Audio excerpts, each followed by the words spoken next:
चलो देखो ध्यान से, प्रमेय नंबर 4। प्रमेय 3 कल कर लिए थे, प्रमेय 4 है सी का। प्रमेय 4 क्या कहता है? प्रमेय 3 का कोण समरूपता प्रमेय था। प्रमेय 3 का क्या नाम था? कोण समरूपता प्रमेय। वहां क्या दिया था? अगर दो त्रिभुजों के तीनों कोण आपस में दो त्रिभुजों के तीनों संगत कोण आपस में बराबर हों। ऐसे न कहकर ये भी कह सकता था कि यदि दो त्रिभुजों के तीनों कोण समकोणिक हों, न समकोणिक भी कहा था, तो दोनों त्रिभुज समरूप होते हैं, सिद्ध कीजिए। वहां तीनों कोण बराबर थे, तो आपको सिद्ध करना था कि त्रिभुज क्या होंगे? समरूप। यहाँ क्या कह रहा है कि यदि दो त्रिभुजों की संगत भुजाएं आनुपातिक हों, संगत भुजाएं क्या हों, तो ये त्रिभुज क्या होंगे? समरूप होंगे। ये आपको दिखाना है। क्लियर? दो त्रिभुजों के संगत भुजाएं क्या हो? आनुपातिक। जैसे मान लो ABC एक त्रिभुज है, ये त्रिभुज ABC है, और अगला त्रिभुज एक है PQR। ये PQ और क्या? ठीक, PQR। आप PQR भी मान लो, कुछ भी मान सकते हो, आपका मन। यहाँ हम देखो, हम करेंगे क्या? यहाँ D मान लेंगे।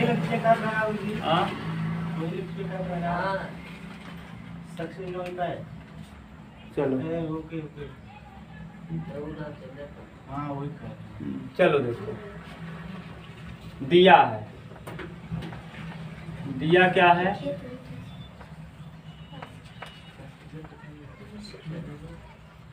दिया त्रिभुज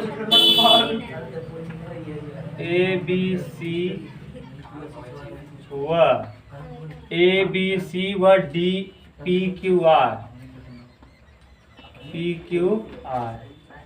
की भुजाएं क्या हैं? आनुपातिक है। आनुपातिक है। ध्यान से सुनो, क्या दिया है कि त्रिभुज PQR और ABC की भुजाएं आनुपातिक हैं। ये दिया है। आनुपातिक कहने का सेंस क्या है? ले लो, AB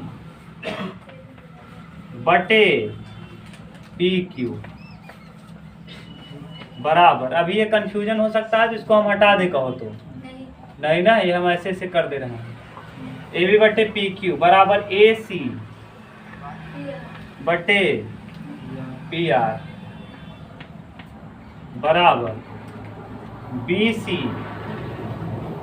बटे QR। BC बटे,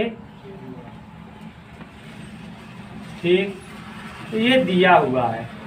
अभी अगर कंफ्यूजन हो तो बोलना, कोई दिक्कत नहीं। अभी ये जो दिया था वो हम कर लिए। सिद्ध करना है, सिद्ध करना है। सिद्ध क्या करना है कि त्रिभुज ABC और PQR, त्रिभुज ABC और त्रिभुज PQR क्या है?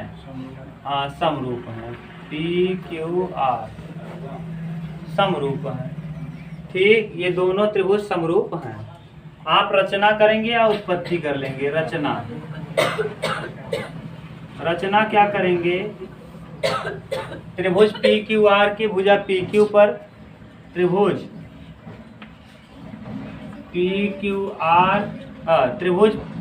PQR के भुजा PQ पर एक बिंदु D लिया तथा बिंदु D लिया और किस पर? PR पर एक बिंदु क्या लिया? E लिया। दोनों को आपस में इस प्रकार मिलाया कि, यहाँ नीचे दिखेगा कि उधर लिखे? दोनों को आपस में इस प्रकार मिलाया कि मिलाया कि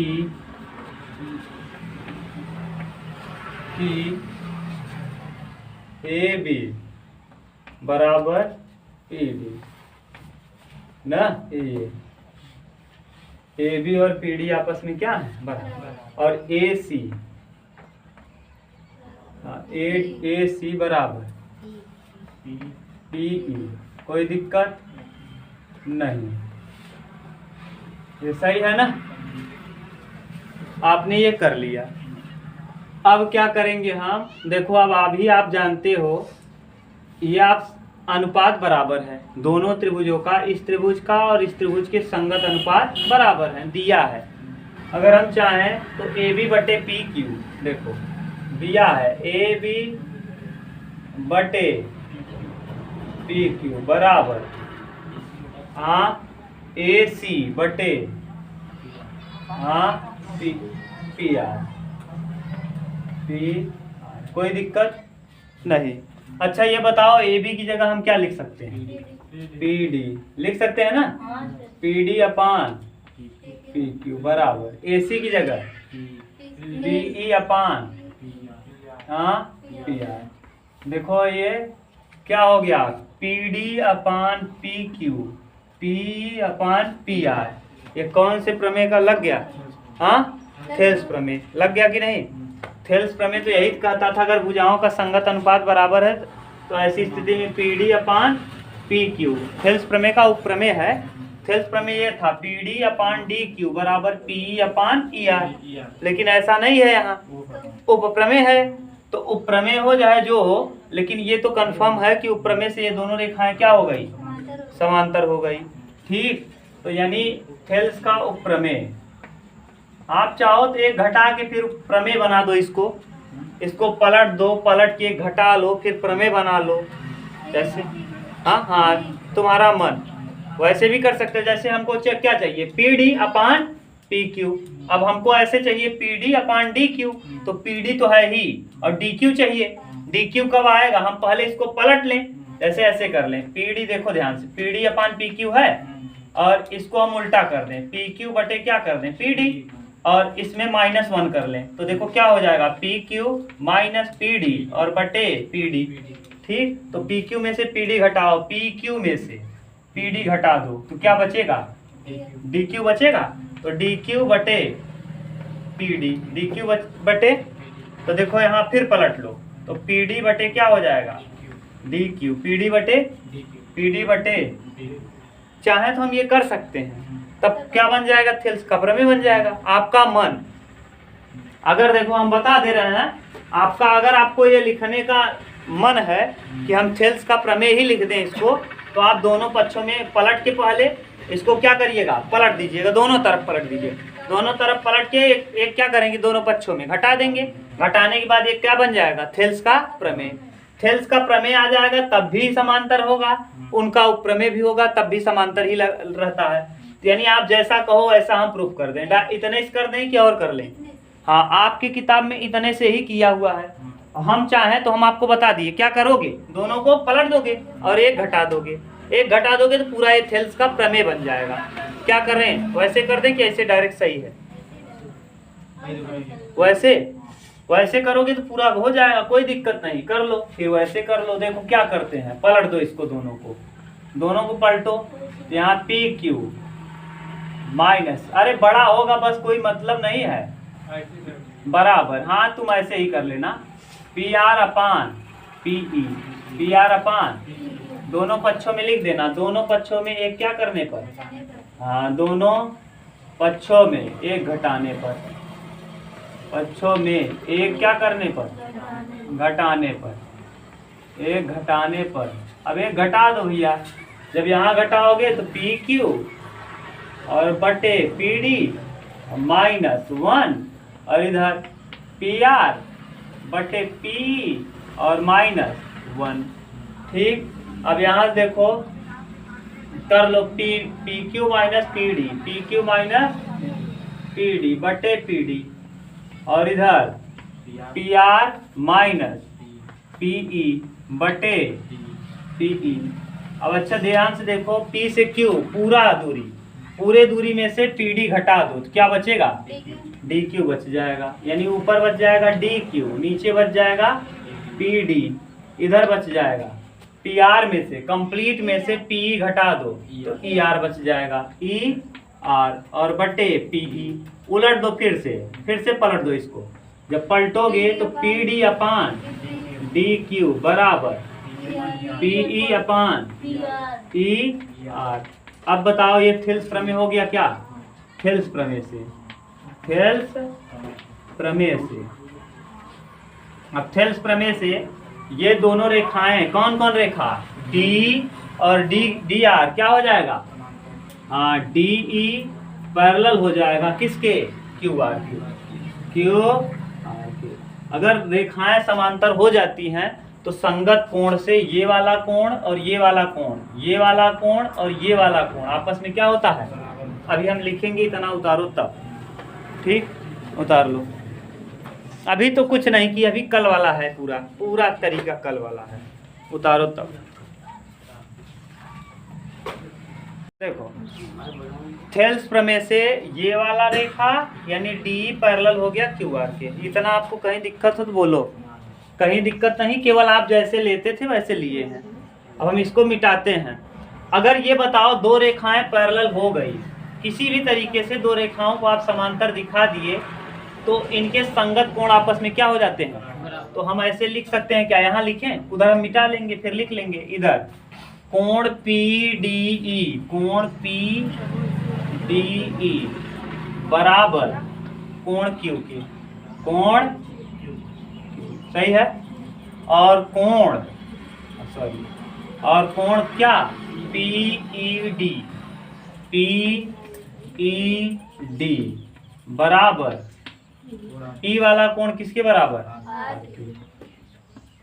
ये दोनों किस कोण से बराबर हुए भैया, ये दोनों, हाँ लिख देंगे कौन से कोण से, संगत कोण से, क्योंकि समांतर रेखाओं के ऊपर और नीचे बना कोण क्या कहलाता है, संगत कोण। तो संगत कोण से ये क्या हो गए, बराबर हो गए। कोई दिक्कत, अगर संगत कोण से ये बराबर हो गए तो ये देखो कॉमन है क्या, पी, पी डी ई और पी क्यू आर में, पी दोनों को में क्या है, कॉमन है। तो इसका मतलब इसका तीनों कोण, पी डी ई का तीनों कोण और पी क्यू आर का तीनों कोण आपस में क्या हो गया, बराबर।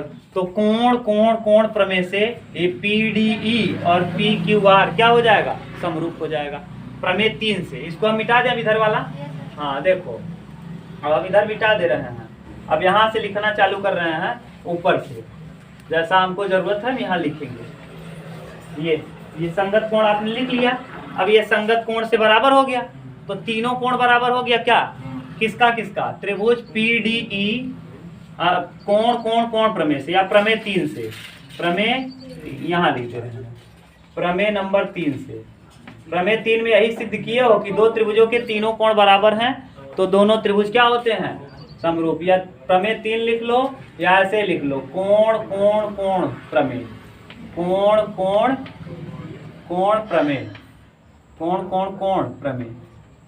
दो कोण करोगे तब भी तीसरा अपने आप क्या हो जाएगा, बराबर हो जाएगा। ये भी सिद्ध किए थे, याद करो ना, एक्स और वाई लेके वो प्रमेय कहे थे है, तीसरे कोण 3 का क्या ऊपर प्रमेय, याद है ना ये। अब ये देखो कोण कोण कोण नियम से अगर इन त्रिभुजों के पी डी ई और पी क्यू आर दोनों क्या हो जाएंगे, त्रिभुज पी डी ई और त्रिभुज, हाँ त्रिभुज P Q R, P Q R क्या हो जाएगा भैया, समरूप हो जाएगा। और समरूप त्रिभुज अगर आपने सिद्ध कर लिया तो समरूप त्रिभुजों के संगत भुजाओं का अनुपात क्या होता है, तो लिखो पी डी अपान, हाँ P D upon P Q, छोटा वाला बटे बड़ा वाला बराबर पीई अपान ई आर। हम अंत में इसको लिख दे रहे हैं, पीई अपान ई पी आर, सही है, पी आर। आप देखो ये भी तो बराबर हो जाएगा, तीनों संगत भुजाएं, जैसे हम इसको लिखते थे ए बी बटे पी क्यू, ए सी बटे पी आर और बी सी बटे क्यू आर। तो इसका मतलब ये डी किसके बराबर हो जाएगा, डी ई पैरेलल हो जाएगा भैया, किसके? डी पैरेलल डी बटे क्यू आर। यहाँ दिक्कत हुआ क्या किसी को? नहीं, समांतर है बराबर नहीं होगा, अनुपात बराबर। आप क्या सिद्ध कर लिए? अगर हम इसको चाहें तो दो त्रिभुज लिख सकते हैं क्या, छोटा छोटा ऐसे लिख सकते हैं। जरा देखो ये त्रिभुज कौन सा हो जाएगा? पी डी ई, और ये बड़ा वाला लिख दो यहीं, पी क्यू आर। अब बोलो, अब आप बताओ हम सही लिखे कि नहीं? P D upon P Q, फिर पी अपान पी आर, फिर डी अपान। लिख सकते हो कि नहीं? क्यों लिख सकते हो? क्योंकि दोनों त्रिभुज क्या हैं? समरूप हैं। तो समरूप त्रिभुजों में तीनों संगत भुजाओं का अनुपात क्या हो जाता है? तीनों संगत भुजाओं का अनुपात। तो तीनों संगत भुजा तो लिए, इसको लिए कंप्लीट लिए, इसको लिए कंप्लीट लिए, इसको लिए कंप्लीट लिए। अब समझ में आया होगा। नीचे नीचे वाला भी क्या होगा? और एक में ही दिख रहा है इसलिए तुम कंफ्यूज हो रहे हो। अब सही है? बोलो, दिक्कत नहीं ना? ये और ये भी तो बराबर होगा। अब बताओ, अब आगे आप देखो, शुरू में देखो जरा, शुरुआत में आप प्रमेय को देखो ध्यान से। ये इसको ठीक से लिख लो। हमको देखो इसकी जरूरत नहीं है, इसकी कोई जरूरत नहीं है, तो इसीलिए हम इसको क्या कर दे रहे हैं? हटा दे रहे हैं। इसी को हम और लिख सकते हैं। अच्छा ये बताओ पी डी बराबर क्या है? लिख सकते हैं? पी डी की जगह ए बी लिख दो, ए बी बटे पी क्यू, ए बी बटे, और डी को ऐसे ही रहने दो, डी बटे क्यू आर, ऐसे ही रहने दो। क्लियर? ठीक। अब ये बताओ, ये समीकरण नंबर हो गया फर्स्ट। अब आप चलो जहां दिया है ए बी बटे पी क्यू, यहाँ भी है क्या? ए बी बटे पी क्यू और बराबर, हम इसको नहीं लेंगे, हम इसको लेंगे। अभी क्यों लेंगे ये भी बताएंगे। बी सी बटे क्यू आर, क्यू आर ये दिया है। ये क्या है? दिया है। इसको समीकरण 2 मान सकते हो आप। दिया है और दिया है समीकरण, इसको मान लो कितना? 2। समीकरण 1 और 2 की तुलना करो जरा। समीकरण 1, समीकरण नंबर 1, समीकरण नंबर 1 व 2 की क्या करने पर? वह 2 की तुलना करने पर, 2 की तुलना, तुलना। अब देखो ध्यान से, तुलना करो आप। जैसे ही हम तुलना करेंगे इन दोनों का, तो ये और ये तो बराबर हो जाएगा। बचेगा क्या? डी अपान क्यू आर और B C upon Q R. ये क्यू आर वाला ही क्यों लिए? हम चाहते तो पी आर भी ले सकते थे। क्यू आर से क्यू आर क्या होगा? क्या बचेगा? डी ई और बटे बराबर। अच्छा आपने क्या माना था? 2 ही लोगों को बराबर माना था क्या? ए बी को बराबर माना था पी डी के, और ए सी को बराबर माना था पी ई के। सही है? अब आपने क्या सिद्ध कर दिया? बी सी भी किसके बराबर है? बी सी, देखो बी सी बराबर है, बी सी किसके? अच्छा ये बताओ, अगर 2 त्रिभुजों की तीनों भुजाएं बराबर हो जाएं, 2 त्रिभुजों के तीनों भुजा एकदम बिल्कुल बराबर हो जाए, यानी 10 रुपए का नोट और 10 रुपए का नोट, दोनों हथेलियां मेरी दोनों क्या हैं? अब बताओ ये बराबर हैं? इसका मतलब ये दोनों क्या है? समरूप की सर्वांगसम। तो कौन कौन सर्वांगसम हो गया? त्रिभुज। किस नियम से? भुजा भुजा भुजा समरूपता से, भुजा भुजा भुजा नियम से, भुजा भुजा भुजा भुजा नियम से, नियम से, भुजा भुजा भुजा नियम से। त्रिभुज ए बी सी, अरे सॉरी, ए बी सी सर्वांगसम हो जाएगा। हाँ, त्रिभुज पी डी। कोई दिक्कत हो तो बोलो। अगर तीनों भुजा इसका और तीनों भुजा इसका बराबर है तो ये दोनों सर्वांगसम, और ये सर्वांगसम इसके हो गया, और ये इसके समरूप है, तो ये भी इसके क्या हो जाएगा? समरूप हो जाएगा। देखो ए बी सी सर्वांगसम है पी डी ई के, इसका मतलब ए बी सी समरूप भी होगा पी डी ई के। क्यों? क्योंकि सर्वांगसम त्रिभुज समरूप भी होते हैं। इसका मतलब अगर हम यहाँ लिखे, कहीं जगह नहीं है यहीं लिख दें, तो अगर ये आपने सिद्ध कर दिया कि ए बी सी सर्वांगसम है पी डी ई के, तो ये बताओ जरा, ए बी सी त्रिभुज ए बी सी समरूप भी हो जाएगा क्या पी डी ई के? हाँ, प्रत्येक सर्वांगसम त्रिभुज क्या होता है? समरूप भी होता। अच्छा ये बताओ पी डी ई किसके समरूप था? पी डी ई देखो कहीं लिखे हो, पी डी ई समरूप था कौन कौन कौन नियम से हटा दिए हैं क्या? यहाँ पी डी किसके समरूप है? पी क्यू आर के। इसका मतलब हम इसके बराबर पी क्यू आर भी लिख सकते हैं क्या? ये किसके समरूप है? P Q R. तो इसकी जगह पे हम पी क्यू आर भी पुट कर सकते हैं क्या? तो यहाँ पी क्यू आर लिख दिए और ये आ जाएगा क्या? त्रिभुज ए बी। अब आप कहेंगे सर जी ये कैसे लिख दिए? हाँ हम लिख दिए ए बी सी। ये समरूप था पीडी किसके? पी क्यू आर के।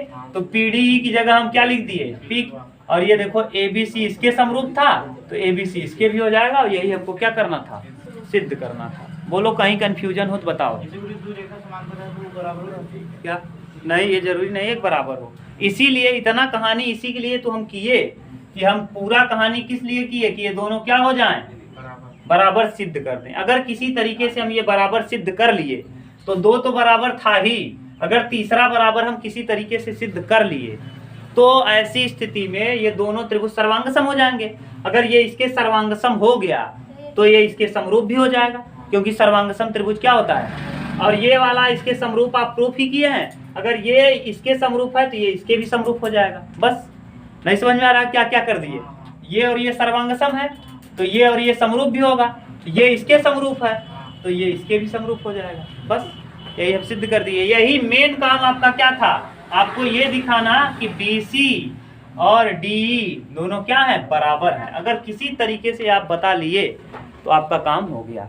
पूरी कहानी, पूरा जितना आप कर रहे हो, पूरा कहानी किसके लिए था? BC और DE को क्या दिखाने के लिए? बराबर दिखाने के लिए। बस इस प्रश्न का मेन मतलब था BC और DE को क्या हम दिखा दें? बराबर, चाहे जो तरीका लगाएं। अब आप कहोगे सर जी हम डायरेक्ट ही मान लेते। नहीं मान सकते, थोड़ा बड़ा छोटा बना के देखते।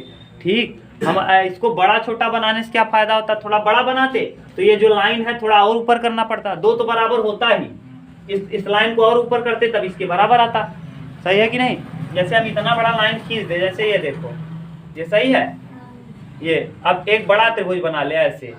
ये हम इस लाइन को नाप लें, इस लाइन को मान लो 3 सेमी है तो शायद 3 सेमी यहाँ बनेगा। हम यहाँ खींचते लाइन ना, ये खींचना पड़ता। समझ गए? ये कहानी है पूरी। कुल मिला के आपका इससे मेन थीम क्या पता चला? मेन ये पता चला कि हम किसी भी तरीके से BC और DE को क्या दिखा देंगे? बराबर। बस काम हो जाएगा। जैसे ही बराबर हुआ सर्वांगसम हुआ, और सर्वांगसम अगर ये इसके सर्वांगसम हो गया, ये पहले से ही समरूप दिखाया हो तो ये समरूप भी इसके हो जाएगा। अगर ये और ये सर्वांगसम है तो ये समरूप भी होंगे। और अगर समरूप ये इसके है और ये वाला इसके है समरूप है तो ये पूरा बड़ा वाला इस वाले के समरूप हो जाएगा। बस खत्म, उतार लो। 10 मिनट चलो देखो प्रमेय नंबर कौन सा? 5।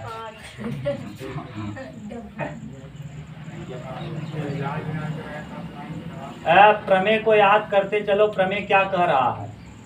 तीसरा चौथा प्रमेय आपको ऐसा लगेगा एकदम वही है, नहीं, थोड़ा थोड़ा अंतर है। तीसरा प्रमेय कहा था कि अगर तीनों कोण बराबर हों, दो त्रिभुजों के तीनों संगत कोण यानी तीनों संगत कोण बराबर हों तो सिद्ध कीजिए कि दोनों त्रिभुज समरूप होते हैं। इसके बाद चौथा प्रमेय में कहा कि यदि दो त्रिभुजों के संगत भुजाओं का अनुपात बराबर है तो सिद्ध कीजिए कि दोनों त्रिभुज क्या होते हैं? समरूप होते हैं। तीसरे के बाद ये चौथा प्रश्न, 5वां प्रमेय क्या कर रहा है कि यदि दो त्रिभुजों के संगत भुजाओं का अनुपात बराबर है तो आप सिद्ध करो कि समकोणिक है। यानी तीसरा और चौथा प्रमेय मिक्स किया। तीसरे में क्या कहा था जरा बताओ? कोण बराबर है। चौथे में कहा था अनुपात बराबर है। तो इसमें कह रहा है अनुपात बराबर है और आप कोण को क्या कर दो? ये कोण समकोणिक होगा, ये सिद्ध कर दो।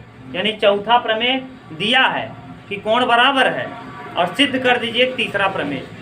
ठीक, बोलो कोई दिक्कत हो तो बताओ। यानी हम कह क्या रहे हैं कि यदि दो त्रिभुज के, यदि दो त्रिभुजों के, दो त्रिभुजों के संगत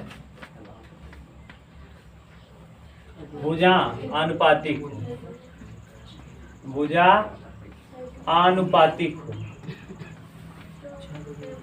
आनुपातिक हो तो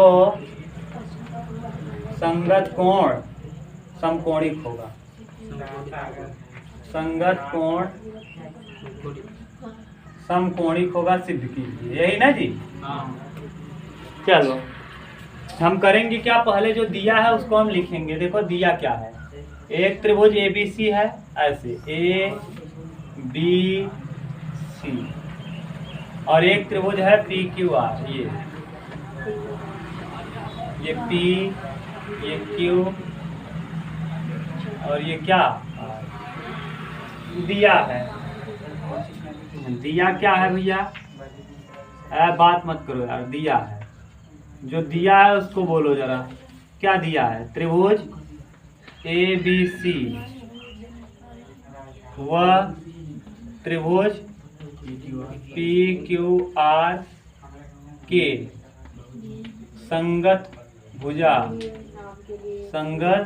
भुजाएं क्या है, आनुपातिक, ये दिया है, आनुपातिक है। इसको लिख भी लो पहले, कैसे लिख लोगे, AB बटे PQ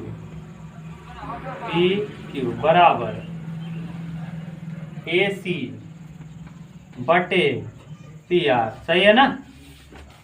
AB ये वाला इस वाले के, ये इसके, ये वाला इसके वाले के क्या है, तो यानी BC बटे Q, ठीक। रचना सिद्ध करना, पहले लिख लीजिए, सिद्ध करना है।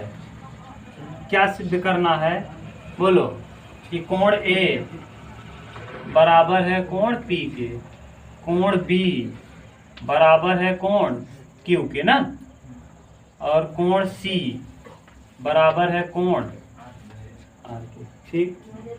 अब आप उत्पत्ति यहाँ इसको क्या करेंगे, मिलाएंगे, इसको मान लेंगे S, यहाँ मान लेंगे क्या S, थोड़ा सा आप देखो S, ये हम इस बिंदु को मान लिए S, यहाँ मान लेंगे कोण 1, कोण कितना, और यहाँ मान लेंगे कोण 2, यहाँ भी हम मान लेंगे, देखो अपने मन से किए हैं, यहाँ B है और ये वाला C है, ठीक। बोलो कोई दिक्कत हो तो। अगर उत्पत्ति में हम क्या किए,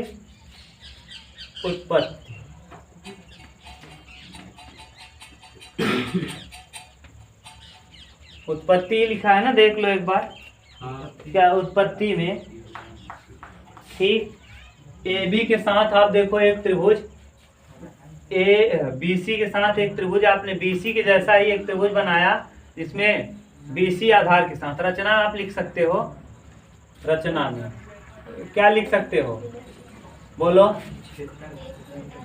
हाँ, BC आधार के साथ, BC AB आधार के साथ दिखा रहे हैं, कहाँ, हम ये पूछ रहे हैं आपसे, AB के आधार। हाँ, AB के साथ, किसके, AB आधार कैसे, AB के साथ, ये AB के साथ, AB के साथ नहीं, आधार नहीं, AB के साथ कोण, वहाँ आधार काट देना। AB के साथ देखो, ये AB के साथ कोण कौन बना है, एक, AB के साथ एक, जैसे यहाँ B है वैसे यहाँ एक है।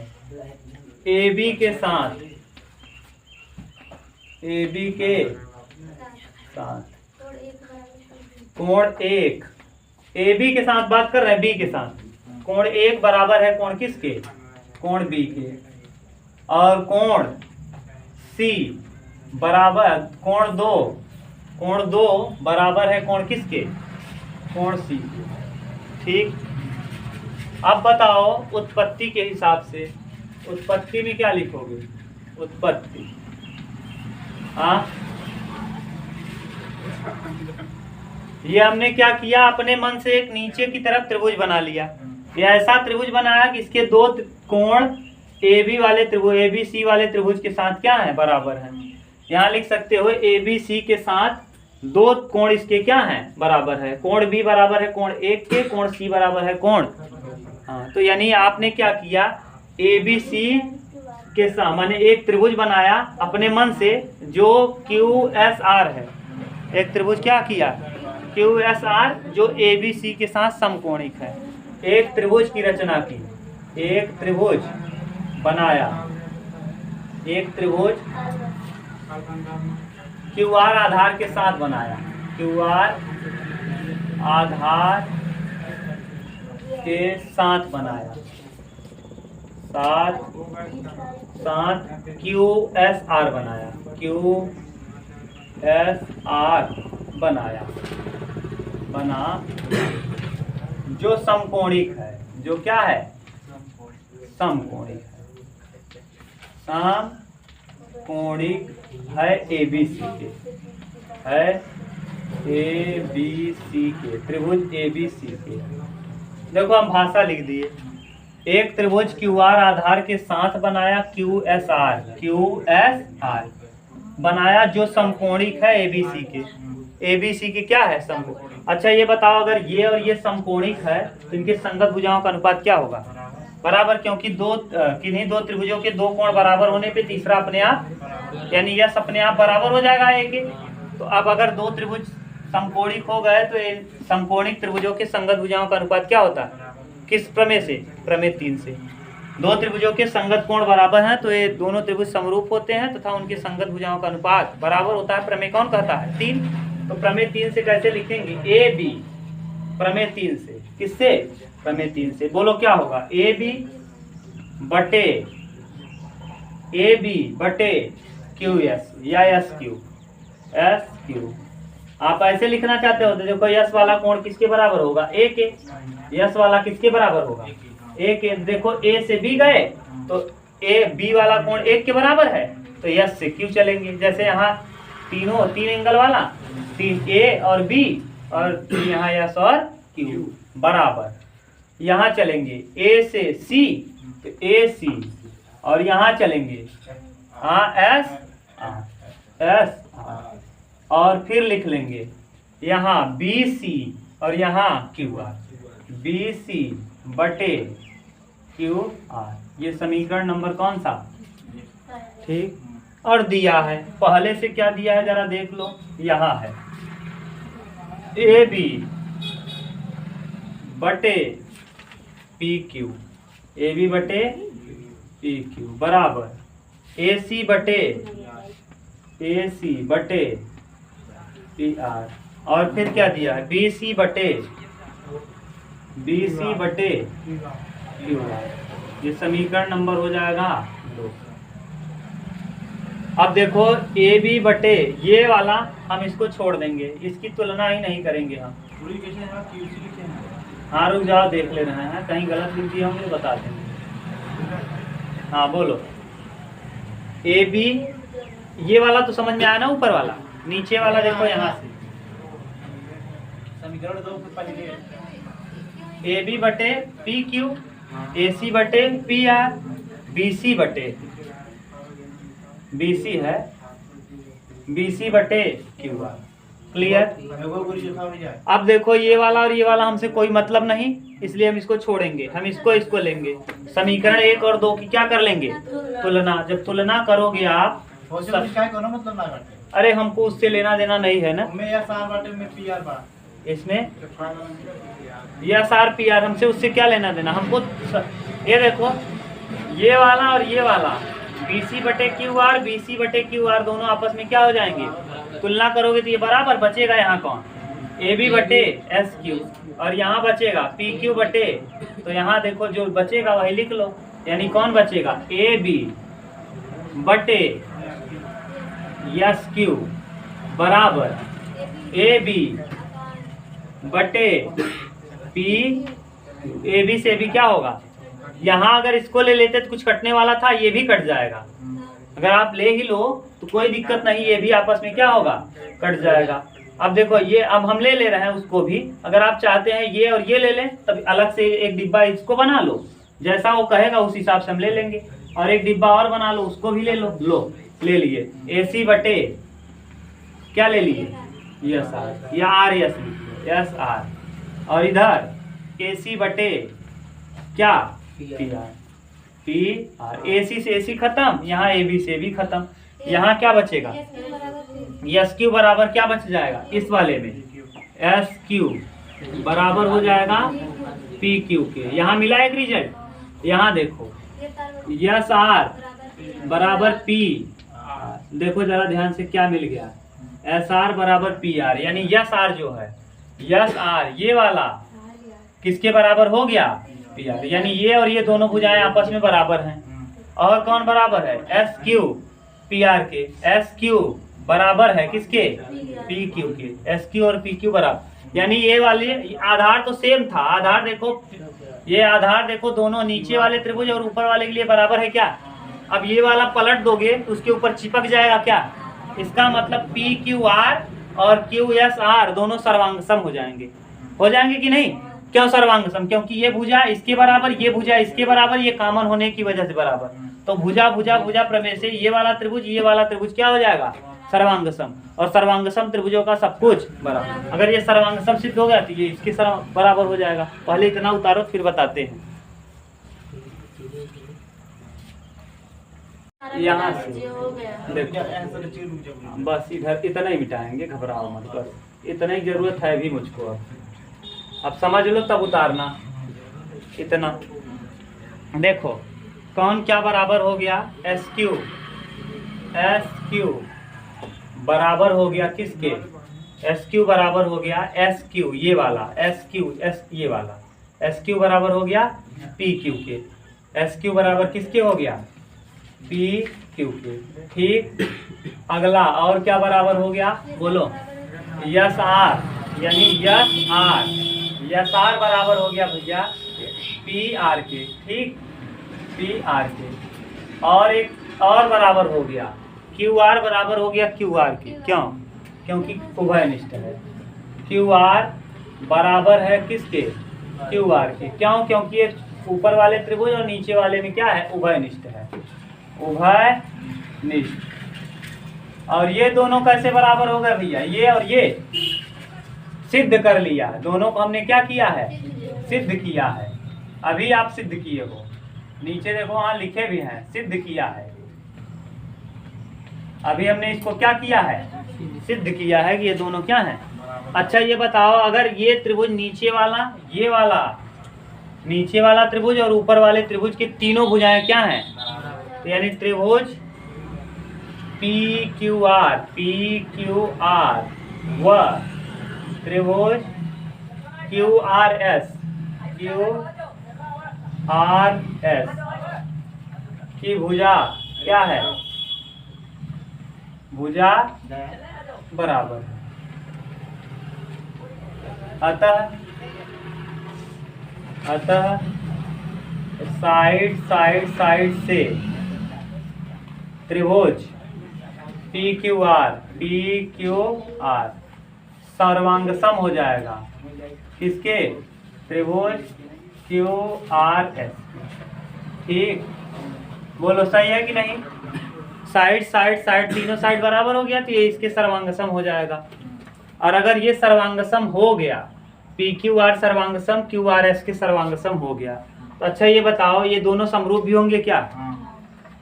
और इसका कोण, ये क्यू एस आर का कोण ए बी सी के कोण की क्या था, बराबर था। देखो क्यू बी कोण किसके बराबर था, क्यू के, और आर कोण किसके बराबर था, सी के, ए कोण पी के एस के बराबर था। यानी ये और ये पहले से समकोणिक था और ये दोनों सर्वांग सम हो गया, तो क्या इसका भी कोण इसके बराबर हो जाएगा क्या। हाँ, सर्वांग सम त्रिभुजों का सब कुछ, तो यानी ये वाला कोण और ये वाला कोण क्या हो जाएगा, बराबर। ये वाला कोण बराबर, ये वाला, यानी इस त्रिभुज का और इस त्रिभुज के सब कुछ बराबर, क्योंकि दोनों त्रिभुज क्या हैं, सर्वांग सम त्रिभुजों का सब कुछ बराबर होता है। तो दोनों त्रिभुज सर्वांग सम सिद्ध आपने कर दिया।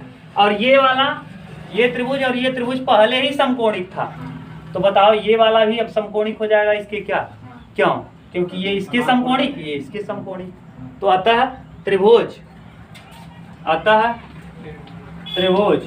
कौन, त्रिभुज ए बी सी समकोणिक होगा, समकोणिक